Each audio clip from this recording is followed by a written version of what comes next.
para todos os episodios de La Changa va a ser sobre esta cuestión de LGBT y LGBTI más, que después podemos conversar con Pedro sobre esto. Tenemos un convidado, un rapaz da Ilha de San Miguel, que tem algum envolvimento na organização das marchas do orgulho gay na ilha, pelo menos, não sei, a nível nacional, ele vai contar-nos agora. Chama-se Pedro Santo, ou Santos, simple, Santo, com O. Santos, com esse final, ok. E agradeço imenso, e também aproveito a ocasião para agradecer ao Pedro Amaral, outro Pedro, também dos Açores, esta vez da Ilha de Santa María, que esteve conosco a 2 ou 3 episodios anteriormente, porque él fue el que me facilitó el contacto y por eso está o Pedro Santos conosco hoy. Pedro, apreséntate. Pero só un bocadinho que vamos a presentarnos todos, porque sempre esqueço todo este protocolo. Eu costumo dizer sempre que meu nome é Pedro González e que sou palestiniano, porque apoyo a causa dos palestinianos que están a ser masacrados por los israelíes há já bastante tempo, há 48 anos que están debaixo têm vindo a reducir o territorio e están desaparecendo, e que pelo menos é uma forma de manifestar meu apoio a esta gente.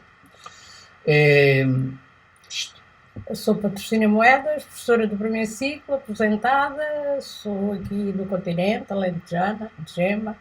Olha, e estou aqui um pouco interessada em conversar contigo. Eu sou a Ana Oliveira, também aposentada, educadora de infância, também aqui do continente.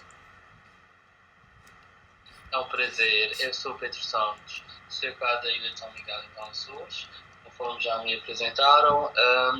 Eu faço parte da Associação As Cores dos Açores, que é um núcleo de obras de diversidade cá na região.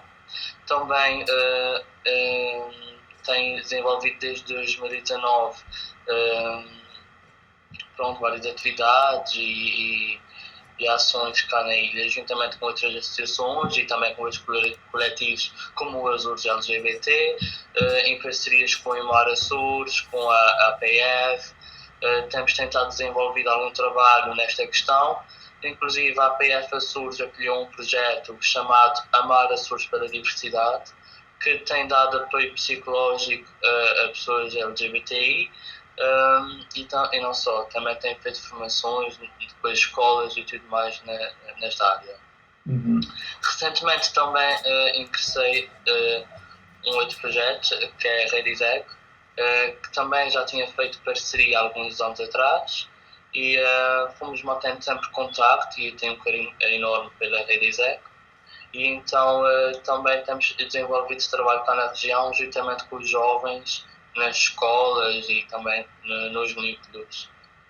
Uhum. Ok, Pedro. O que agradecia era, em outra oportunidade, me mandas tu o nome ou as iniciais das instituições que referiste, porque eu não cheguei a perceber. E não cheguei a perceber porque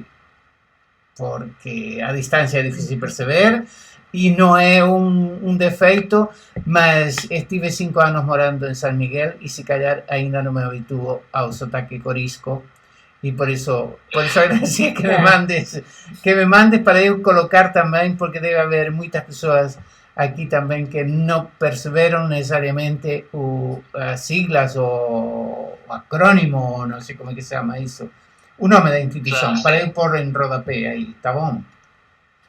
Pedro, como avalias tú os problemas, a situación actual, as dificultades da comunidade LGBTI nos Açores e no país? Como consideras tú en este momento histórico, de alguma maneira? Como consideras tú que está? Eu acho que devagar nós temos evoluído nessa questão. Tudo o que é direitos, nós temos conseguido avançar a nível nacional. Em Portugal somos um dos países com maiores leis que protegem pessoas LGBTI, como por exemplo no casamento, na adoção, que já somos legalmente reconhecidos, a proibição de discriminação com base na orientação sexual, identidade de género na doação de sangue, uma conquista recente. Depois também a possibilidade da mudança legal de género, ou seja, nós já conseguimos aqui um conjunto de leis que nos protegem, contudo ainda há desafios a enfrentar, como a falta de representatividade política, a violência e o assédio em espaços públicos e também privados, a discriminação no local de trabalho, ou bullying nas escolas. Ou seja, nós temos um conjunto de políticas e de boas políticas em Portugal, contudo na prática ainda não se veem essas garantias básicas de vida, não é assim? Sí. Pedro, de alguna manera, desde un punto de vista de la legislación, avanzóse bastante y se puede considerar que está en condiciones boas, digamos, de apoio, de proteção à diversidade. Agora, o que tu referes tem que ver possivelmente com a cultura, com a maneira de estar da sociedade, das pessoas, e concretamente, que tipo de dificuldades é que tu encontras na cultura, na sociedade? Tu referiste algumas coisas aí, mas se isso se pudesse concretizar mais, discriminação, maltrato, falta de respeito, como le quieran chamar, que dificuldades tu achas que ainda existe na sociedade, na maneira de estar da cultura das pessoas? Okay. Nesse aspecto eu posso falar mais um pouco aqui da vivência que eu tenho cá nos Açores. Nós somos um povo em que vive muito ligado à religião, e isso traz um conjunto de aspectos muito negativos para quem é LGBTI,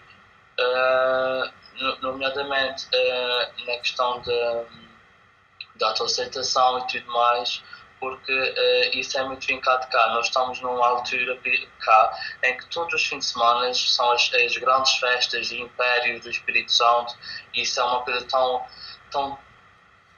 deveria ser uma coisa tão bonita, mas torna-se tão tóxica para nós LGBTI. E então eu sinto que cá nós sofremos muito com o impacto da religião e tudo aquilo que nos traz.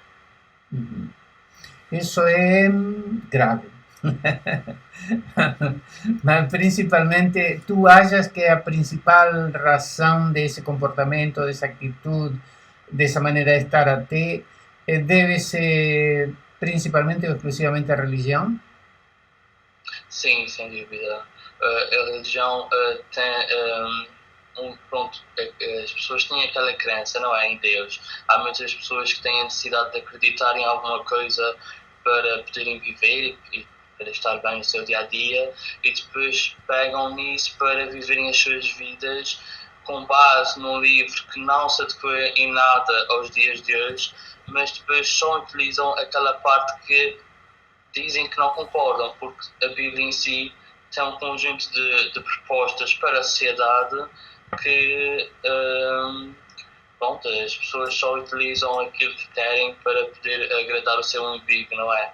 Sim, de alguma maneira isso acontece não só para a questão gay, mas acontece desde um ponto de vista da política também. Eu vejo, tenho acompanhado muito a situação dos brasileiros, do país em geral, da política, e aí tem tido muita força, e tem muita força os evangélicos. E não é só contra os gays, sino desde um ponto de vista político, por exemplo, de intolerância política, intolerância ao diferente, porque na última instância é isso, não é? Mas, Sim. Mas, por exemplo, daquilo que tu falaste, por exemplo, dos direitos normais das pessoas, como é que se diz? Dos direitos legais e gerais das pessoas. E o preconceito existe em todos os setores, a gente tem falado dos ciganos, tem falado dos negros, tem falado racialização das pessoas que vivem em bairros de realojamento, e o preconceito é igual para todas as pessoas, ou diferentes, não será? Ou não sentes isso, sentes que são mais?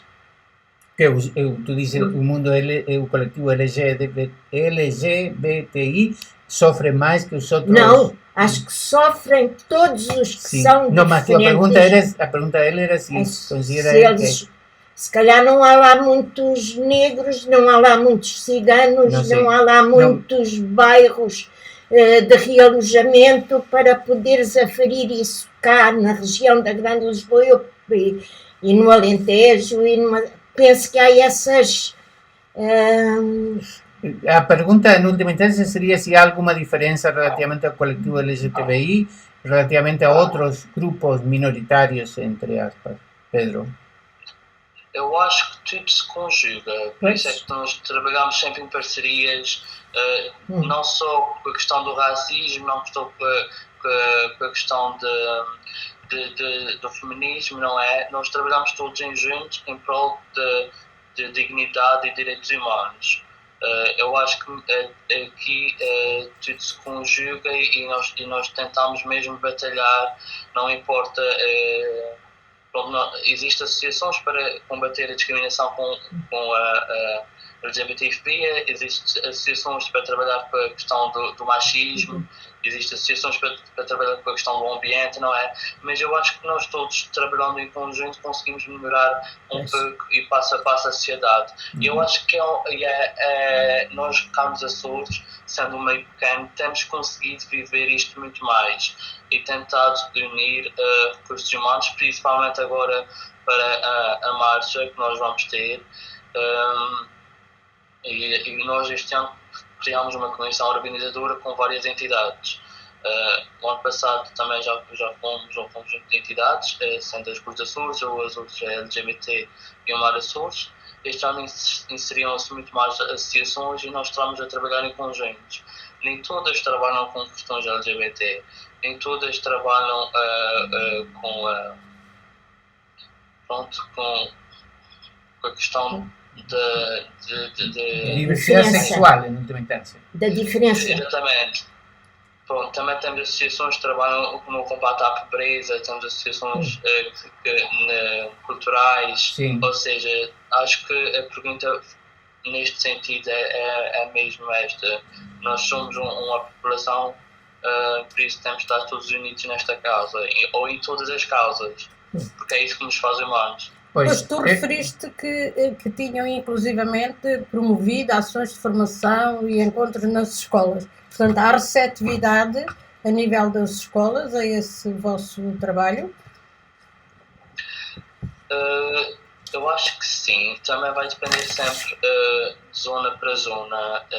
Há escolas que nunca nos deram uma única resposta, há escolas que foram super acolhedoras, há escolas que querem, mas têm receio das respostas dos pais, não é? Então, eu acho que a questão da educação ainda é um leque em aberto, porque cada um pode, ou cada escola pode fazer de forma diferente, mas temos, naquilo que se trata à juventude, nós temos conseguido chegar a um grande número de pessoas, principalmente na universidade.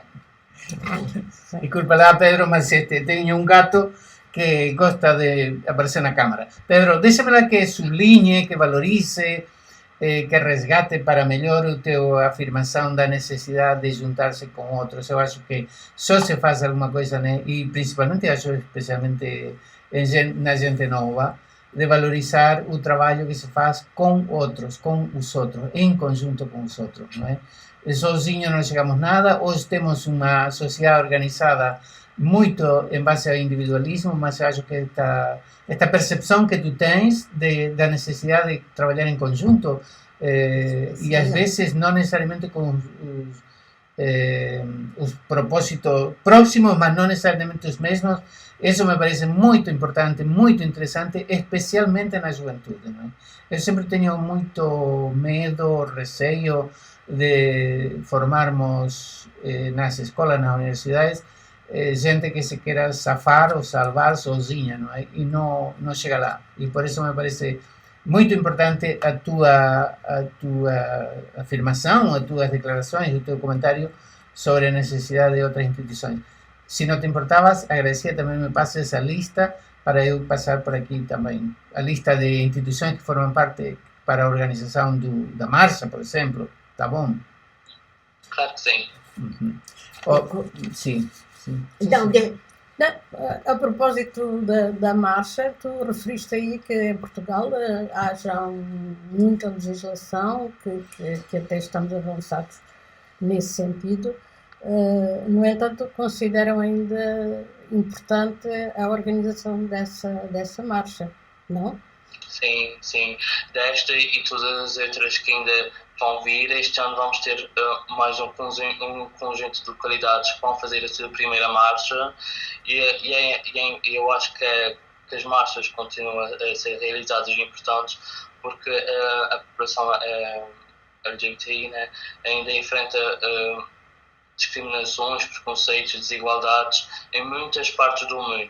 Temos, por exemplo, agora a Uganda, que retrocedeu a nível legal e voltou a criar pena de morte para pessoas LGBTI e as marchas são mesmo isso, uma forma de conscientizar a sociedade sobre estas questões, mostrar que a comunidade LGBTI existe, que merece ser respeitada e tratada com igualdade, da mesma maneira que existem marchas feministas, da mesma maneira que existem a pegada ecológica, ou da mesma maneira que até existem as procissões, porque as procissões são manifestações de fé, não é? Então,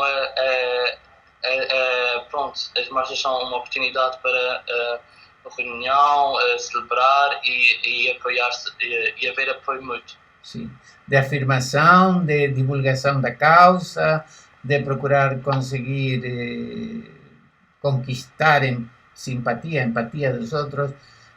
Pedro, eu sempre tenho muito receio quando... Olha...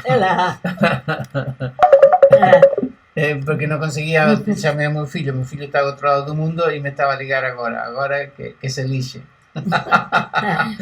Pedro, me estava a dizer eu, relativamente a estas afirmações, eu às vezes tenho receio que as pessoas interpretem isso é uma coisa muito longe, há problemas lá na Uganda, há problemas em Iraque, em Irã, não é? Eu sempre tenho muito receio porque o que eu acho, tal como dizíamos no início, é que ainda falta muito a construção de uma cultura de tolerância que vá para além da legislação, que a legislação não assegura que se conquiste isso, não é? Inclusive, eu costumo dizer que possivelmente atitudes racistas ou atitudes anti-homófobas existiram há bastante tempo.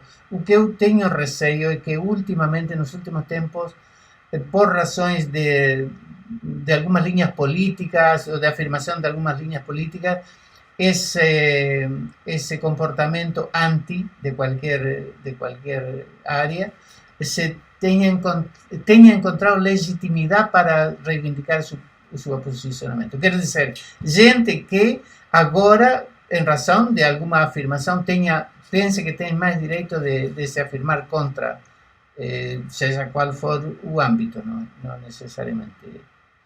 Sempre existiu, mas penso eu, e esse é o meu receio, e especialmente com o avanço da direita em Europa toda, esta questão é muito sensível e possivelmente uma das mais afetadas, não é? Sim, eu acho que nada é garantido. Tudo o que nós temos hoje e tudo que levou mais de 50 anos a ser construído, de um dia para o outro pode acabar. Sim. Porque é mais fácil retroceder do que avançar. E a realidade é esta. Então temos assistido a um conjunto de políticas perigosas que, principalmente com a construção da extrema-direita em Portugal, não é? Que sempre existiu, só que estava escondida. E então eu acho que a criação de um partido que possa, lá está, legitimar, como estava a dizer, estas pessoas é perigoso no sentido da construção social e ainda na garantia dos nossos direitos enquanto seres humanos, enquanto pessoas LGBTI, enquanto pessoas negras, enquanto mulheres, enquanto tudo. Sim, Pedro, no fundo dos direitos, eu continuo a bater da construção dos direitos humanos em todas as minorias e que estão de facto assegurados teoricamente na Constituição, na prática não estão, mas acho que estamos todos em pé de igualdade. E tu disseste há bocado uma coisa importante que é, para mim, que é chamar a atenção para países onde existe a pena de morte, onde existe a prisão para LGBTs, onde existe tudo isso, onde esses direitos não estão de facto assegurados. Por enquanto, cá em Portugal estão, e penso que assistimos, pelo menos no meio em que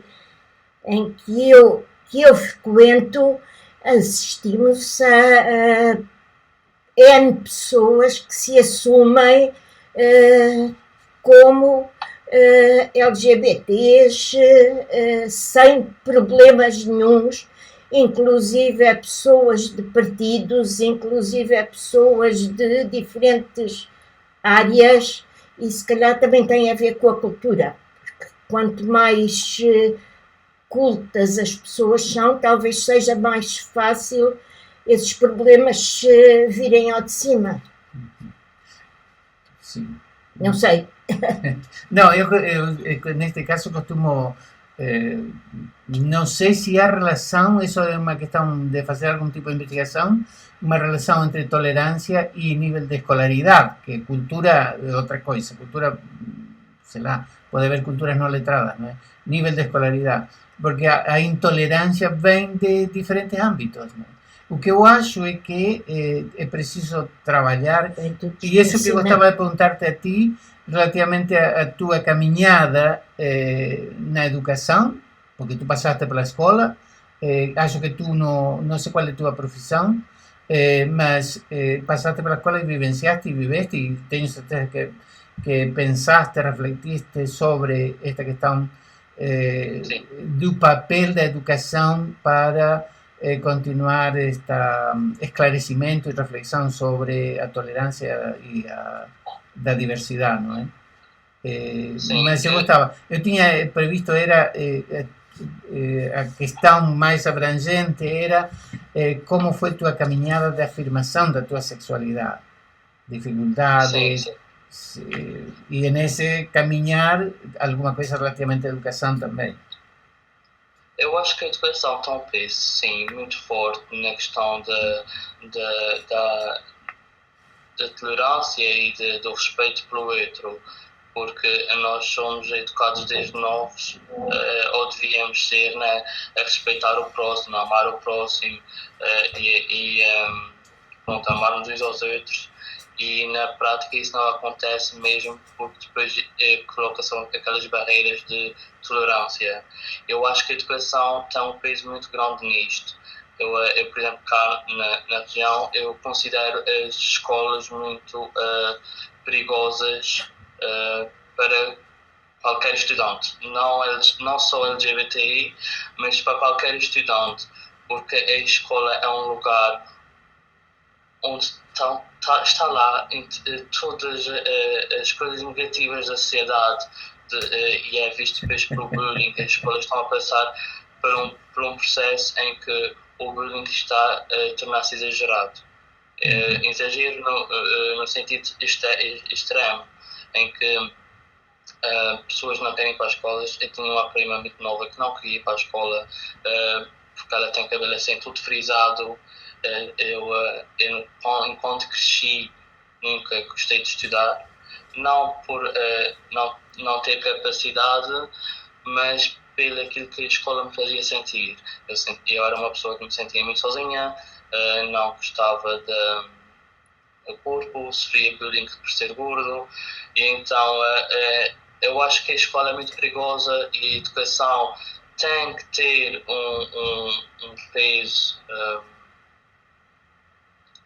Ou seja, reformulando, eu acho que a educação tem a obrigação de falar sobre estes assuntos e de ter mais abertura a estas questões, não só LGBTI, mas no respeito para o próximo, e isto não está a acontecer, porque de que é que me adianta saber sobre matemática se depois na prática para a convivência uns com os outros não termos as bases. Pedro, no sé si tú sabes que de este lado de la mesa, enfrente de ti, estamos 3 docentes. Ya reformados, más 3 docentes, que estivemos nessa escola que tu dizes. Mas que tentamos lutar, não. Agora, podemos não ter conseguido. De qualquer maneira, tu opinião é interessante, eu acho que é interessante. Nós a seguir vamos gravar um episódio, não sei exatamente quando vamos pôr no ar, com pais que vão falar sobre a escola dos seus filhos, né? De qualquer maneira, o que eu acho que tu dizes é uma perspectiva e é interessante, é uma visão e que a gente tem que ter muito em conta isso, né?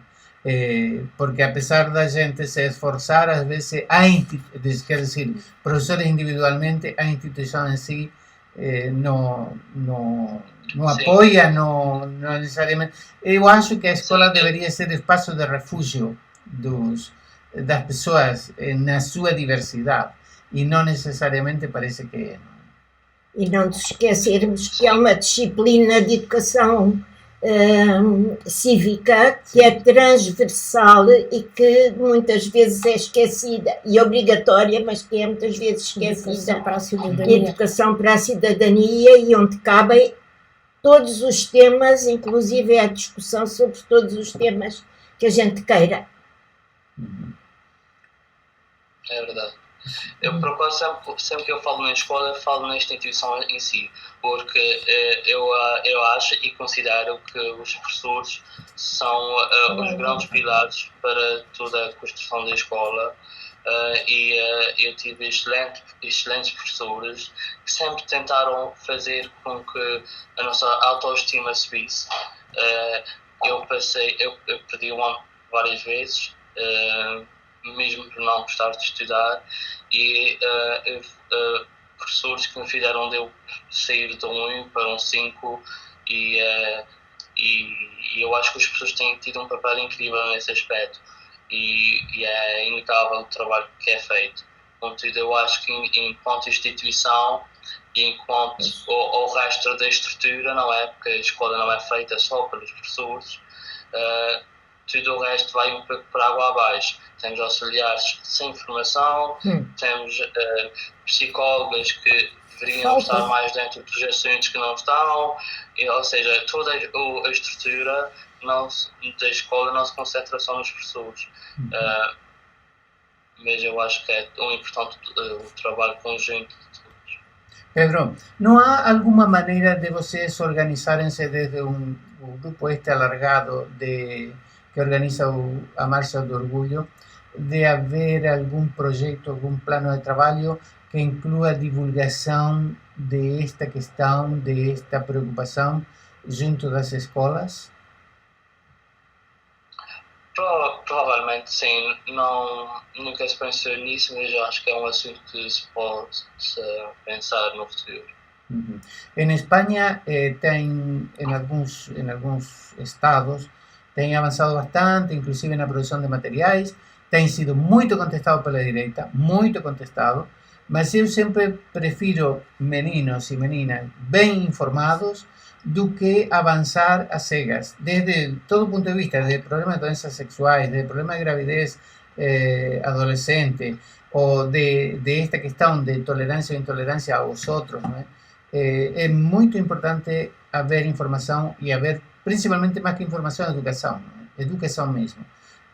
Uma das coisas que se questionava já há muito tempo em alguma altura se dizia, quando há uma disciplina, quando há uma disciplina que se dedica a formar as pessoas o que tratar estes temas, discutir, conversar com os alunos sobre estes temas, os outros desentendem-se, as outras disciplinas desentendem-se. E por isso houve uma altura em que a responsabilidade era de todos, como é, por exemplo, a questão da língua deve ser de todos os professores. eu acho que é muito importante que haja mais disciplina, mas não se pode esquecer a responsabilidade que têm também os outros professores no desenvolvimento de uma formação, de uma consciencialização que tem que ver com o desenvolvimento das pessoas em si. Não? Pedro, não sei, querem perguntar alguma coisa? Não. Vê lá o tempo. Não, tu, Pedro, tinha que ir, disseste, não é? São 15h23, 4h23. Sim.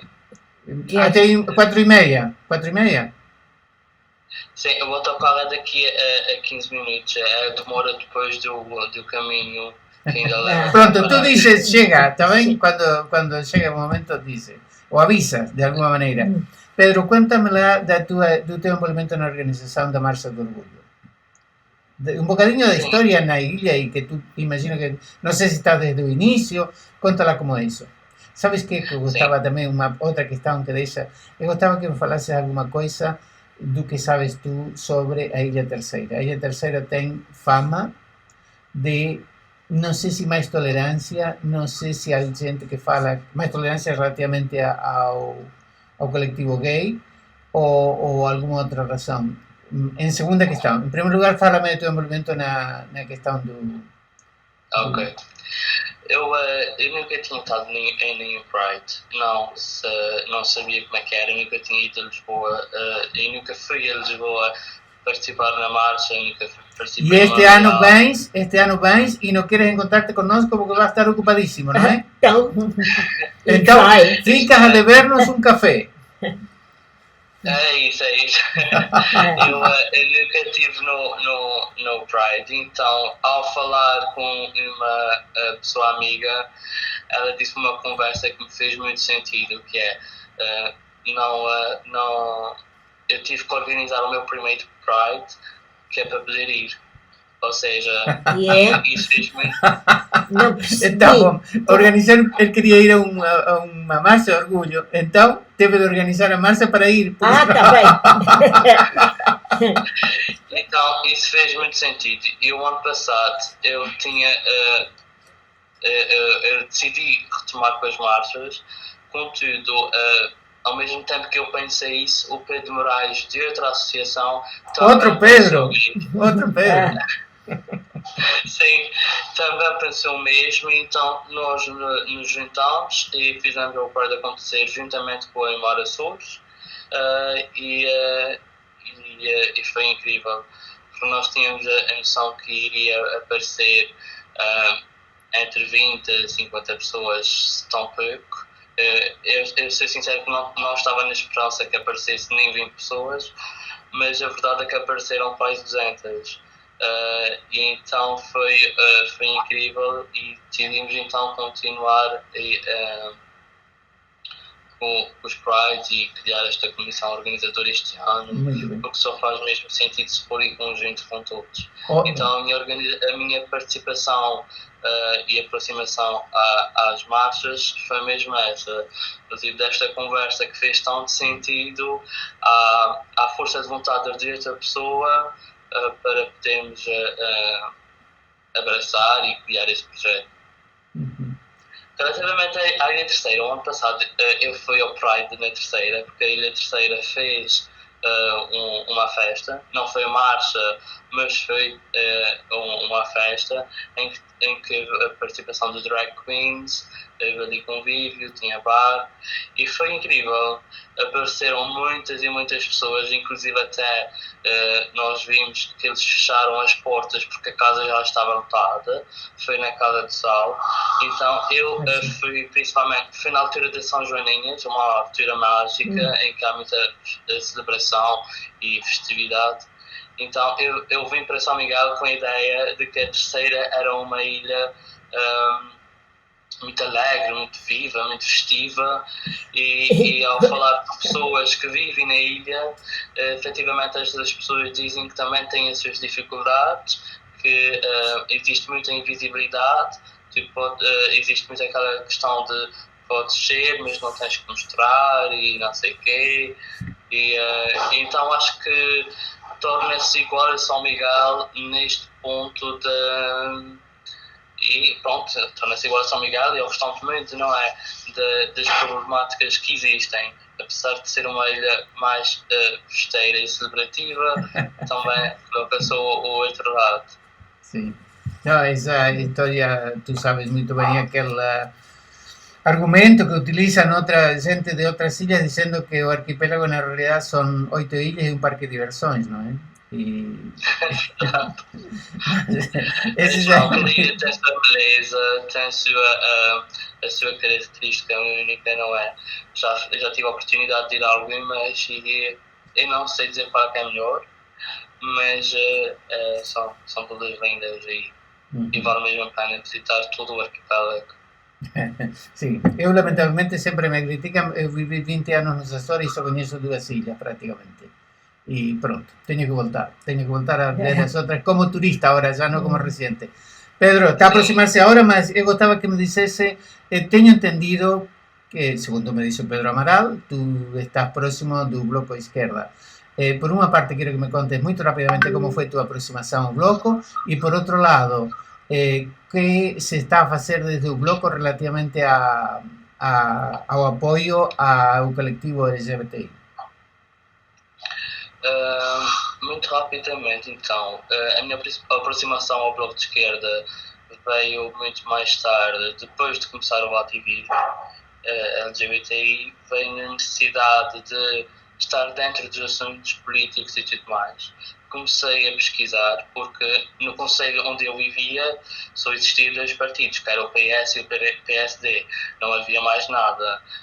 Também temos de ter em conta que vivemos numa região e não, pronto, nem todos os partidos conseguem estar em todo o lado. Então, no meu crescimento sempre tive a presença forte de esquerda ou direita, não havia mais nada, então era o PS e o PSD só. Então, mais tarde, com a necessidade de procurar sobre estas questões e tudo mais, aí é que eu vim a descobrir o Bloco de Esquerda, vim a descobrir a importância que tem tido, o trabalho que tem feito, porque eu identifiquei-me desde logo com o trabalho, que é aquele trabalho de ouvir as pessoas através daquilo que se é falado e tudo mais, de apresentar as propostas, porque nada aparece assim do nada. Então, eu sempre identifiquei-me com isso, então eu comecei a ir às reuniões e tudo mais, e a nível LGBTI fez-me todo o sentido, desde a questão da luta que o Bloco tem feito na questão da lei da identidade de género, na questão da educação inclusiva, no combate à LGBTI-fobia, pronto, mesmo na questão da saúde, porque eu fui impedido de doar sangue e então pronto, o Bloco também teve aqui um peso importante nessa questão e também pronto, em toda a questão da parentalidade, da adoção e tudo mais. Então eu sempre me identifiquei e o Bloco sempre tem trabalhado e defendido uma posição firme a estas políticas sociais. Então... Ok, Pedro, está chegando o teu tempo, mas tens tempinho, 2 segundos para comentar alguma destas questões que puse aí embaixo, que tu era para escolher uma, para acabarmos um bocado com um sorriso na boca, esta entrevista. Queres escolher uma? Então, só o segundo que eu vou ler aqui. O segundo? Qual foi a maior vergonha? Um segundo não é a segunda, tá bom? Que já não me recordo quais é que foram. Era quando e qual foi a última vez que te embebedaste? Qual foi a maior vergonha que passaste em público? Te apañaron alguna vez numa situação sexual? Copiabas na escola? Te descubriram? Que consequência? Chegaste a agressão física com algum colega na escola? Roubaste alguma coisa em algum lugar alguma vez? Nada. Isso, Pedro. Não copiava na escola. Não. Aqui a questão de quando foi a última vez que me bebedei, isso é muito engraçado, porque eu não me lembro de tomar uma grande bebedeira. Contudo, houve uma vez em que eu fui para aquelas festas de freguesia, não é? Sim. Religiosas. em que tem lá as barraquinhas para irmos beber, eu sempre gostei muito de whisky. Eu passei a noite toda a beber whisky cola e sentia-me bem. Whisky, cola? Tu andas sempre em coisa pequena, não é? E então, eu, neste dia, estávamos em convívio, em festa, e eu decidi ir à casa de banho. Só que nem cheguei à casa de banho. Só me lembro de cair no chão, ficar a olhar para as estrelas, e a pensar que as estrelas eram muito bonitas. E eu não me recordo se foi ou não à casa de banho, acho que não, mas eu só sei que eu voltei para casa e não consegui andar. E então, foi assim, eu estava consciente que não estava a conseguir manter o meu corpo, mas foi engraçado. Pedro, que idade tinhas nessa altura? Na altura devia ter os 16 anos, por aí. Tá bonito. O whisky é bebida de velhos, a gente. Não sei se é de velho, mas é muito forte, muito forte. Olha, é bom.